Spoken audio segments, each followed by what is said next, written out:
So shout out din na sa mga asawa. Kitang mga asawa dapat na natay pangita kaugalingon ba? Kay once nga wala tay pangita, wala tay kwarta, mubo kayo tatanawon sa ubang tawo. Luwa-luwaan ra ka, singka-singkahan ra ka, dagmal-dagmalan ra ka og katawuan ra ka, makaluluoy ra ka.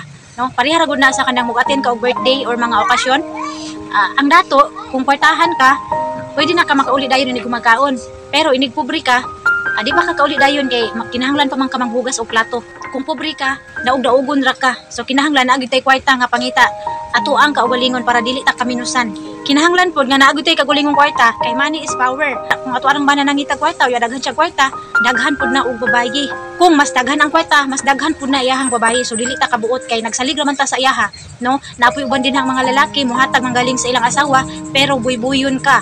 Pintahan ka kung asa dapit nimo na butang ang kwarta kung unsa imong gigastuhan. Ayaw pagsugot nga wala kay kapangitaan, wala kay kwarta imuha. Ang gulahan nga mga bitang imong bana or mangita og lain ang imuhang bana, dili ka mahadlok biyaan kay naaman kay kapangitaan imuha. So kinahanglan maning kamot gyud ta para naatay kwarta atoa.